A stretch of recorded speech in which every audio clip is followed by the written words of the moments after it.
everybody. Welcome to In Three Nerds We Trust. I'm Jen. I'm Christy. I'm Tina. And we're three nerds. What's our topic today, Tina? Our topic today is Barbie. And recently a Barbie movie came out. I don't know if anybody's heard about that. Yeah. I live under a rock. So it was news to me. But yeah, so let's talk about that. So Christy did you girls have Barbies growing up? Yes. I had one. My 2 or 3. I had the Corvette. I was all about that Corvette, the Barbie Corvette. I had the RV.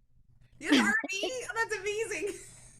Well, you have to. I'm the youngest, so I had all my little hand-me-downs of all the older ones.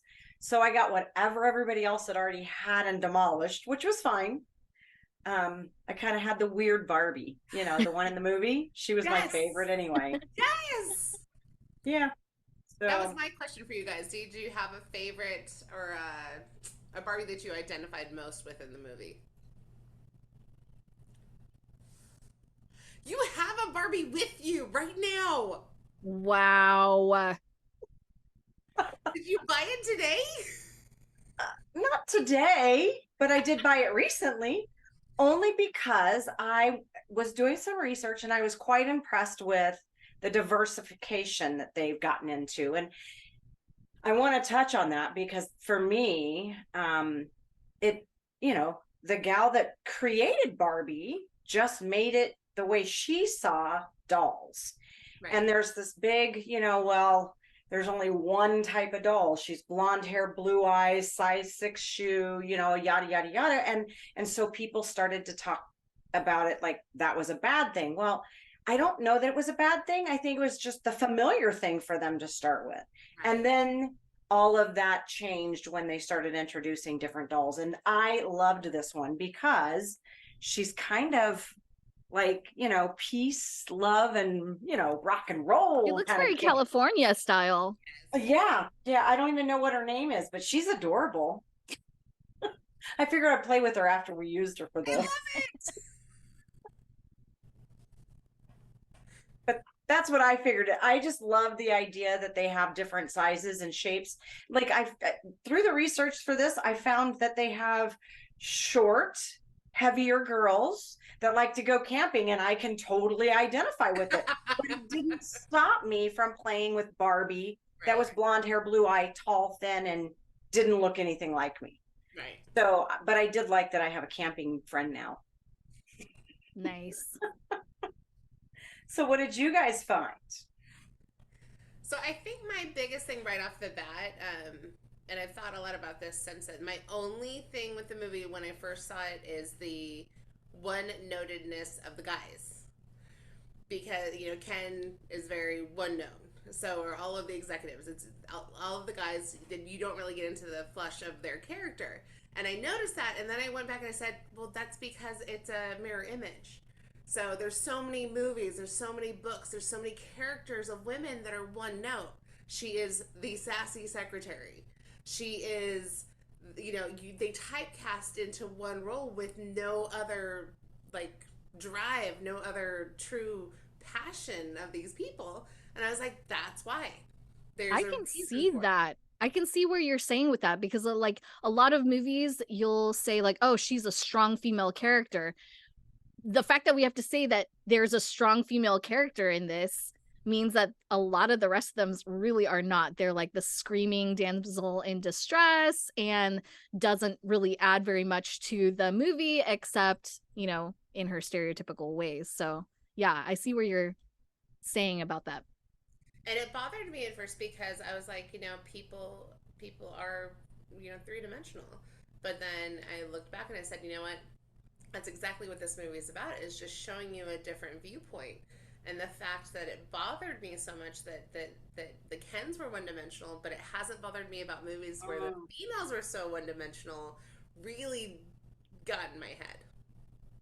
Do you think that's because of the stereotypical, we were just accustomed to it? And now that it's the exact opposite, it makes you uncomfortable? Yeah. I think it's seeing it from the opposite viewpoint of, this was a woman directed film. I know Margot Robbie, when she was brought in, she wanted it to be diverse. She said, I'm not playing Barbie with just everybody that looks like me. She said she would only sign on if it was a very diverse cast. And just the fact that that all led into what this is, it's just kind of amazing how it all came out. And kind of a really tongue in cheek in so many ways that I think that some people, it's going to take a few viewings to get. But yeah. Yeah, I when I went, unfortunately, there was a screaming child behind me, so there were a few lines that I'm sure that I missed because you could hear people laughing, and you're like, "Ooh," And I think you almost have to be an adult to get most of the humor in it. Not that the children couldn't watch it and be in awe of all the things that Barbie became and can do. I think that that's a great, piece of it. But, as an adult, I came home and I said to my husband, I'm like, well, it's a good thing I played with Barbies because I understood most of that humor. Seemed like it was catering towards that, right? It was catering towards more adult women who played with Barbies when they were younger rather than current young girls, right? Right. I wasn't sure. Someone had told me it was PG-13, so it wasn't really for like really young girls. It seemed like it was for older.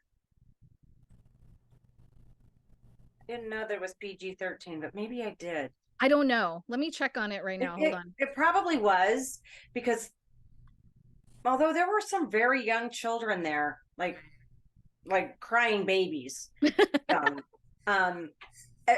PG-13. What did you say about crying babies? Was there a crying baby? They're crying babies. It's kind of like Deadpool, though. People were saying, do not bring your kids to go see Deadpool. This is not for children. No, I didn't see that. Yeah, Deadpool is, I think there were a lot of adult jokes in this. I don't think it was enough that kids wouldn't like it. And I was finding myself just like these random one-liners and just cracking up. Yeah. And I'd love to see it again just for the one-liners. I think that in a way it's already done so well, right? But I think it has even more potential to be more of a cult movie where people watch it over and over and you hear all the different layers as you go into it. Yeah, I could see myself watching it again, probably when it comes out on whatever streaming platform it chooses. But I think seeing it the second time, you'll catch some of those zingers that while you were laughing on that first one, they threw in a second one, because it was very entertaining in more ways than one. Right. I think I read somewhere that they'll try to do the whole like movie, when they do the, I don't know, promotions of it. So they're not going to speed it to the streaming at home until maybe around October or so. That's what they were kind of saying. They want to do more time before it does that. I could see that. I think that it's definitely worthy of being in the theaters longer. I mean, it's well over $1 billion worldwide. And I know for me, I don't go to the movies frequently, but it's worth it. It was worth it for me to go. And you go with a bunch of girls or women or whatever, and you kind of make a day of it or an evening of it. And I think that was part of the fun as well, because people would dress up and make it an event as opposed to just going to the movies. Right. You know what kind of surprised me? I thought it was going to be more comedic based on the trailers and things that were being put out. But when I actually watched the movie, I was sobbing. Like I was like crying. It was parts of it were really kind of touching about like women's problems that we come across, and I was surprised by that actually. Yeah. What were the points that got you? Obviously America Ferrera's whole speech thing, how women have to be constrained within not being too much, not being too little, that whole balancing act. And that really like hit a nerve. I was like, oh my God. I was like crying. So I was sobbing. I was like, it's so true. What I love, like for me, America too, like, so I grew up with Sister to the Traveling Pants. Like, she to me is somebody that I see as like me, like somebody I truly truly identify with. And so when she was designing her Barbies, and the all cellulite Barbie or the all extremes of death Barbie, I was just like, girl, I get you. Like, I understand exactly where you're coming from. And just it was a very, very well written moment. It truly, Yeah. truly was. And her relationship with her daughter was just beautiful. Mm-hmm. Yeah. I I think really, nothing. I enjoyed that part of it where they had, it was the daughter that was like, who plays with Barbies, right? Like, and then realized that how important just play in general can be in a childhood's life. And I think that's part of the piece of the movie that some people might miss, is that we do have other things that we play with. Some children don't play, though. They don't understand or don't have things to play with. And so that having the ability to, like, people have the phones now and they have the tablets, but actually having we'll say like a GI Joe, or the Kindle, having those that you could pull off a leg and then snap it back on, those are things that kind of teach you things that maybe the devices don't teach you. I don't know. I thought the whole playing with Barbies was a huge thing for the kids to understand. We're playing with toys. So I had one Barbie. I didn't have a ton of Barbies. I didn't actually like my Barbie that much. I never really liked any human looking dolls. They terrify me. And I never ripped apart its legs. It never got abused. It didn't become weird Barbie. It was just her. She was just chilling. So like I kind of approached the movie more like I don't really like Barbie that much, and I was surprised that I liked the movie a lot more. So that was me coming into the movie. There really Interesting. was so much advertisement right before it started that I was kind of like, I don't know, every other ad on Instagram I was like watching a little clip of something and it was the same exact ad over and over. I'm like, you guys are making me want to throw my phone, not alone, not see this movie.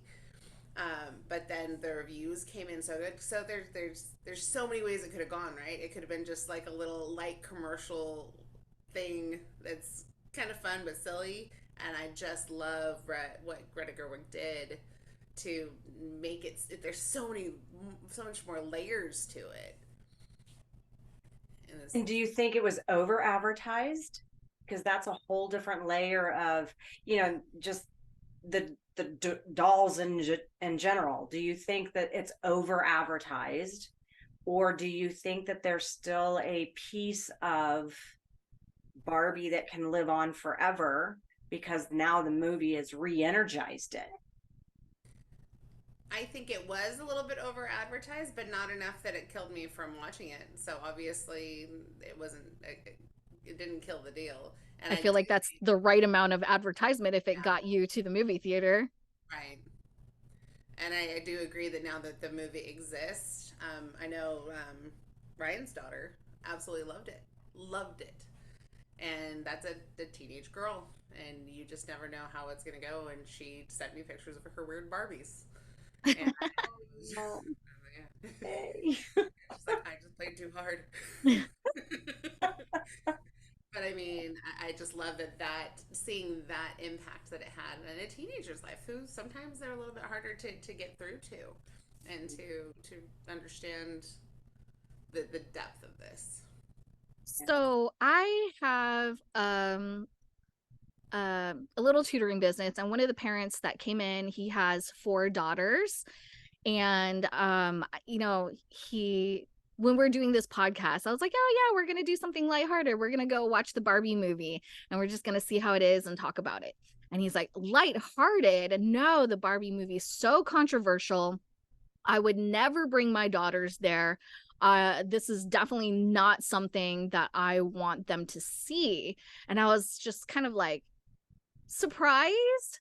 I was like, oh, really? I didn't hear anything. So I was kind of going into the movie trying to, like, when I was watching it, seeing like, oh, is this not good for kids? Like, was there something here that was sending a bad message? And I have to say, I didn't really see that. I didn't see anything overtly adult, you know, over the top adult, anything suggestive, anything like that. So I felt like it was okay. Like I didn't really see what he was trying to tell me. And ironically, you say that because I had some neighbors, they have younger girls, I think 9 and 7, Mm-hmm. and they said they weren't going to go see the movie because of the content. And I thought, wait a minute, I'm going to this movie. Maybe I should check and see, like, what is this really about? Right. Because Mm-hmm. I was going just because it was an event, like the girls were going to go and we were going to have fun. And so I came home, and the next day she asked me, so was it like really as bad as I thought? And I said, what is it that you were looking for? Because I specifically, like you, Tina, looked to see if there were things in there that would have led the girls to like be, oh my gosh. And I didn't see anything. From what I understand, it's just that, it's the power trip of women. Is probably what, I don't know. That's what I'm hearing. But what are you guys hearing? So it's interesting. I heard a little bit of both. I've read some reviews of a guy that was just like, I get it. I get it a little bit more now. Like I can see a little bit more from a woman's viewpoint. And then you hear the one just going off irate. Yeah, it's just feminist nonsense talking about the power of women and just the fact that you even feel like you need to speak to that is if it's motivating and empowering others and just showing people some good in the world, why there's so many other movies that don't or don't have a good message at all. And just because this one comes out and it goes against the norms is why it seems to be making such a splash. Yeah, the father had kind of mentioned that it showed Ken in somewhat of an emasculating character, like he was less manly than they would have liked for Ken. And I feel like maybe Ken actually was showing a little bit more of his natural vulnerability. And not so much that he wasn't like a man, but I think he's allowed to be a little bit, sometimes insecure, sometimes wondering where his place is, I don't know. I think that's a very good observation, Tina. I think you hit the nail on the head. I think that is the way you said it, though, with him having that, okay, now I'm in charge, right? Oh, Mhm. it's not Barbie's world anymore. Not that I want to give a spoiler alert or anything, but Mhm. Mhm. having that time of the movie does show that, he's like, oh, I'm in charge now, right? It's a man's world. Right. And so you could see how it did flip. And I could see maybe someone speaking to that, but I don't know. I think it was a good explanation of it, Barbie's world. It's Barbie's world. It's her world, right? Mhm. And it's how she imagines it. It's perfect every day. Mhm. Yesterday was perfect, and tomorrow will be, and so will the next day. And I just thought that was so, it was so exactly right on for her. Mhm. Every day is perfect because it's her world. She gets Right. it to be that way. Right. And wouldn't it be nice if we could all have that for ourselves? And that was the message that I thought, wow, wouldn't that be great if we could do that every single day? Um, I took it to heart. I like it. One of the things that I absolutely loved because I remember playing with my Barbie is the fact that she didn't go down the stairs, that she floated down to I the loved it. because that was exactly how my Barbie, yeah, she just floated into her car. She Yeah, just floated everywhere she went. And I was like, they know how I played with my Barbie. yeah. I just thought it was so spot on. I'm like, okay, this comes from people who kind of know what they're talking about, who've been there. I loved it. And that was my favorite part when she was on the roof and she's just, It just slides. And then her shoes came off, and that was typical Barbie. She just didn't have flat feet. Yeah, it was perfect. Yeah, They that did was a cute. really good job of interjecting those little details that if you've never played with the Barbie, you wouldn't quite understand. Right. But did you guys know that the most expensive Barbie sold in 2010 for over $300,000? I did not. Oh my gosh. So what is this Barbie? It's collector Stephanie Canturi. Oh. Or something like that.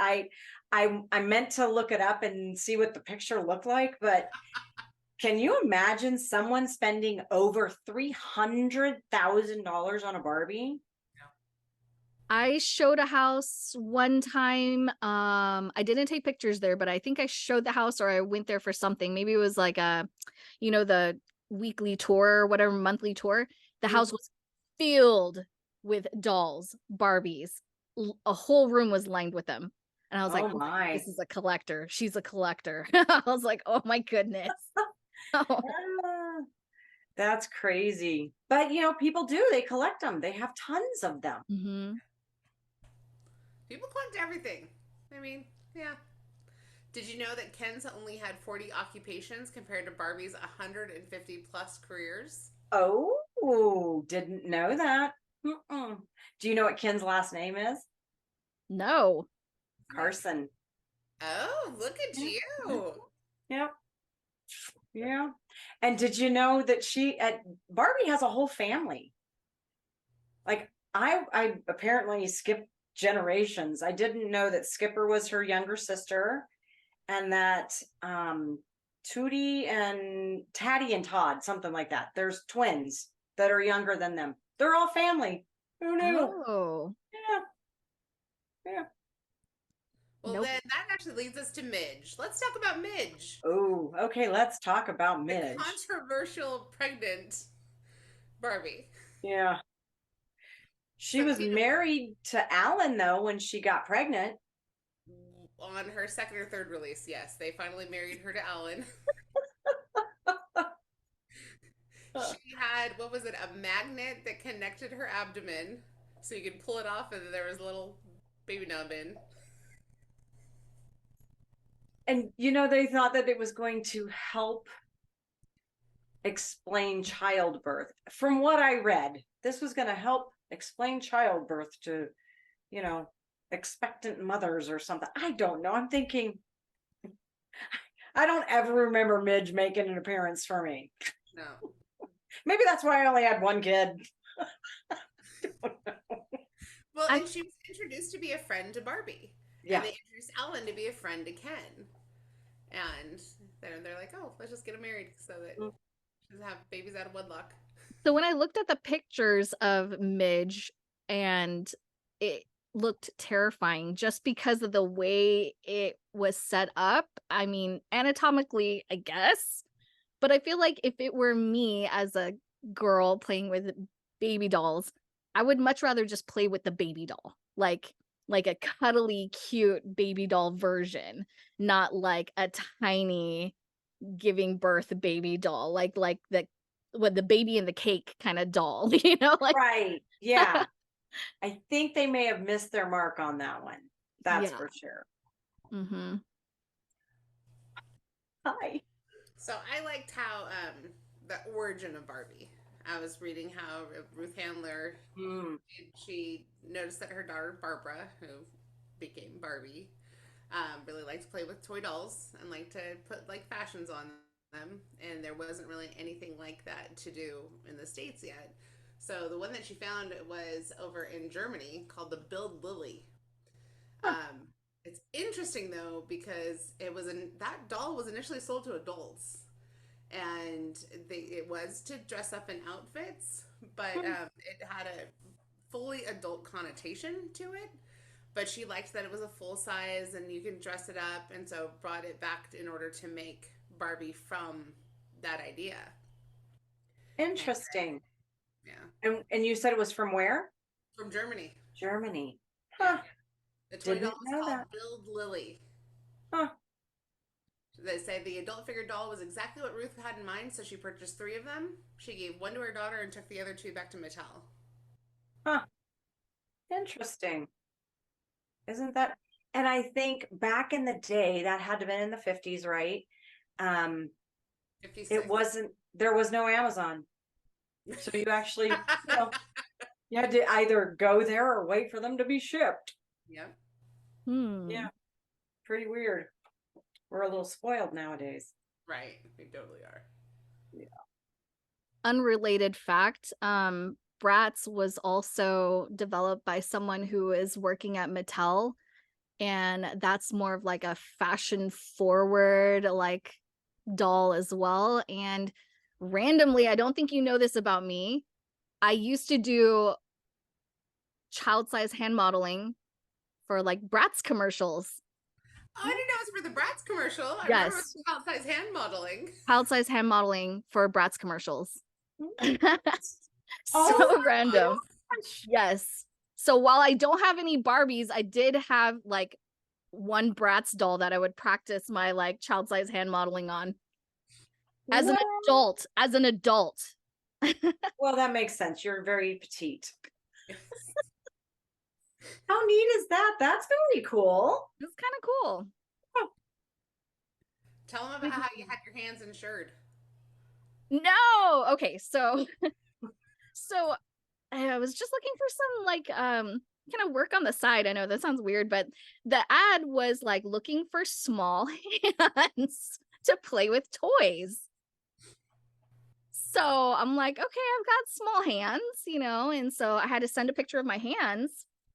And then I realized it was like Bratz. And so when we went there, the way they did the hand modeling, you have a table and then the dolls play on the table, and there's a lot of little tricks that they do to do the commercials. They have one doll they call it the hero doll, and it's like pretty. It's like they put makeup on it, kind of like pat off its shine and stuff.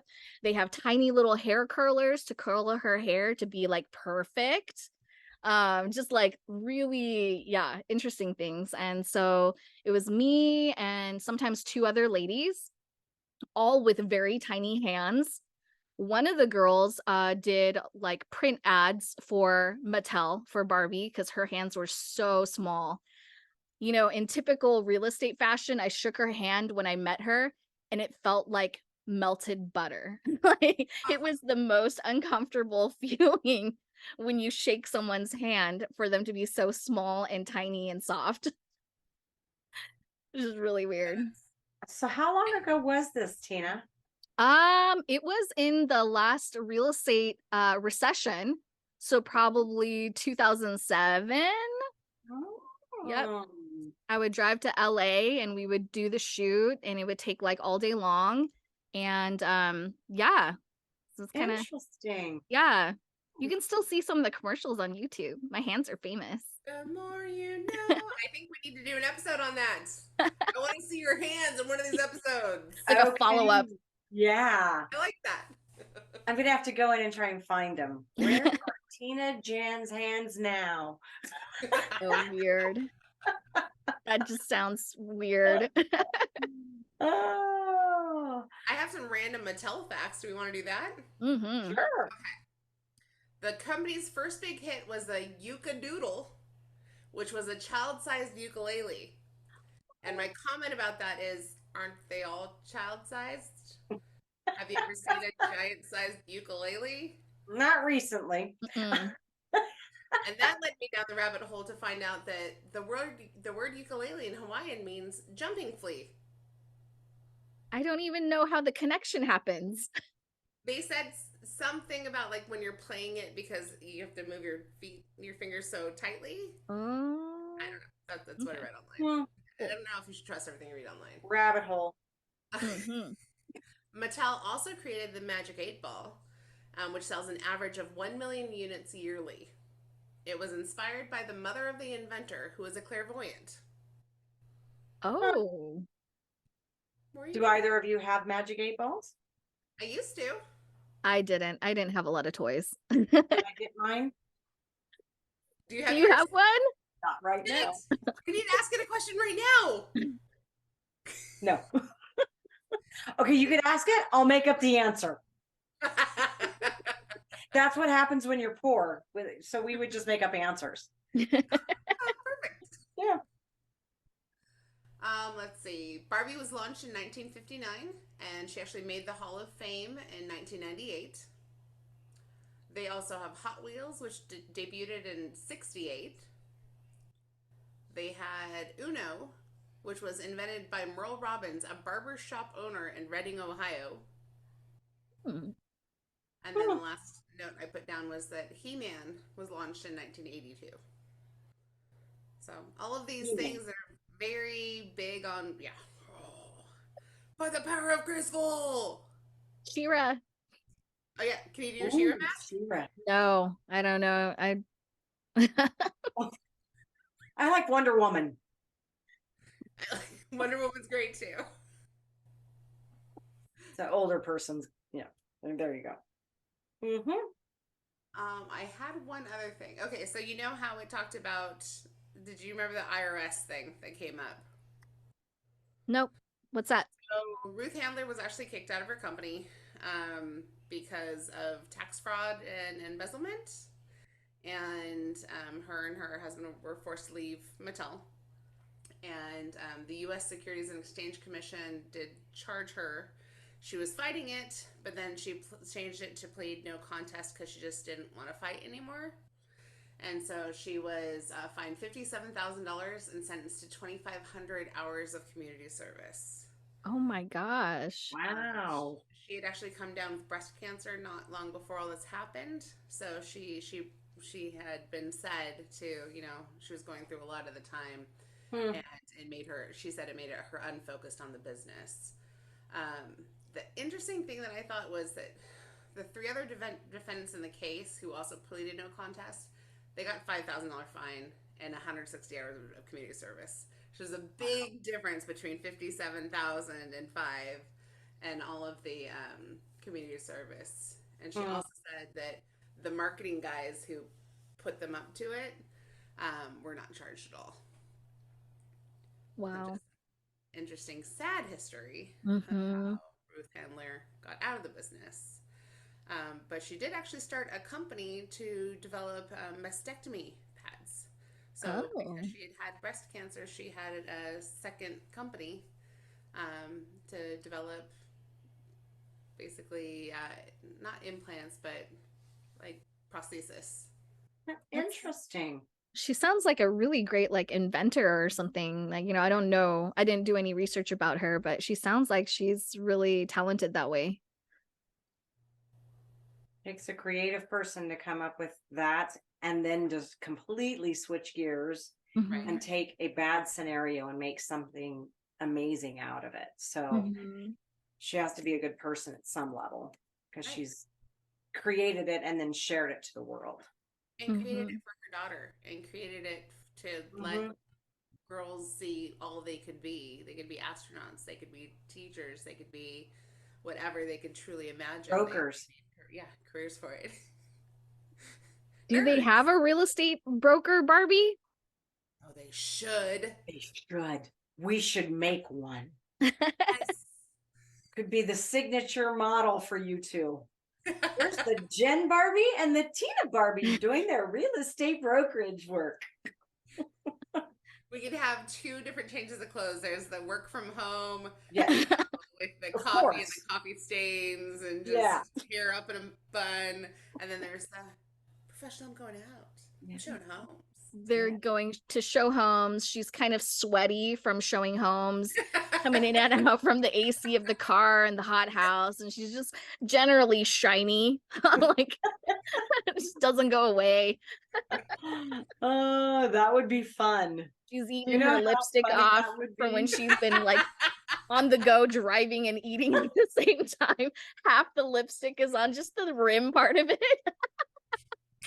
And maybe she gets out of the car and she just dusts off the, you know, the stuff that she crumbs there. Spilled salsa on her skirt. You know, life broker like Barbie. Broker Barbie. Broker Barbie. 2023. Oh. Is there anything else you guys wanted to talk about? don't know. No.